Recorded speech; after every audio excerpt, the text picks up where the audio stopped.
Quando você pensa em brasilidade, não tem como não pensar na chita. A chita tem suas raízes na Índia medieval e ela foi descoberta pela Europa na época das grandes navegações. Quando os portugueses levaram esse tecido para o território europeu, ele não era, a princípio, a chita que a gente conhece hoje. Era um tecido de algodão simples, telado e estampado através de uma técnica com carimbos. E até hoje na Índia eles têm essa técnica manual para estampar os tecidos. Ao chegar na Europa, esses tecidos super coloridos foram rapidamente absorvidos pelas classes dominantes, tanto na decoração quanto nas roupas. Aos poucos, os europeus passaram a desenvolver tecidos parecidos. O tecido provençal, por exemplo, que tem uma estampa com flores miúdas e tem esse nome por causa da região de Provence, na França, é um herdeiro desse tecido indiano. Os tecidos da região de Alcobaça, em Portugal, e os chintz, da Inglaterra, também são herdeiros desse tecido indiano. Durante muito tempo, o uso da cor nas roupas, ela foi regulamentada por leis suntuárias. Então, somente pessoas que eram da nobreza poderiam usar cor em suas roupas, ou seja, a cor era um símbolo de poder.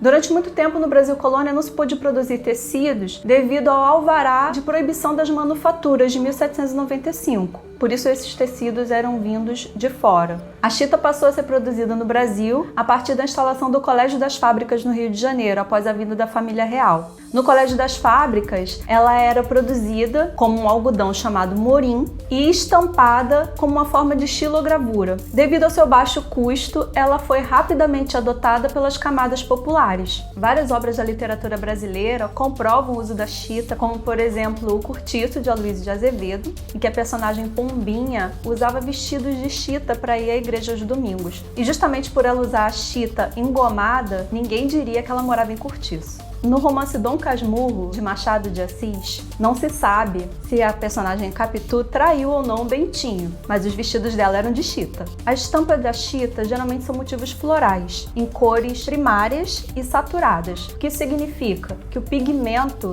é muito presente em todas as cores da estampa. Geralmente é feita a combinação entre cores quentes e cores frias ou cores complementares, e isso é que traz a sensação de alegria que a chita dá. Ela é usada em muitos festejos populares, como as festas de São João no interior do Brasil, o maracatu, os estandartes da festa do Divino, as roupas dos palhaços de folia de reis e o Bumba Meu Boi. Na moda, a pioneira em trazer a chita para as passarelas foi a Zuzu Angel, que trouxe esse tecido que antes era considerado um tecido das camadas populares para a alta sociedade carioca e internacional. Entre os anos 60 e os anos 70, o movimento hippie, com as suas roupas super coloridas, também adotou a chita. O movimento tropicalista, presente na arte conceitual de Clark e Oiticica, e mais tarde adotado pela música popular brasileira como forma de subversão por causa dos anos de chumbo, contou com a presença da chita como representativa de uma brasilidade. Na primeira versão da novela Gabriela Cravo e Canela, de 1975,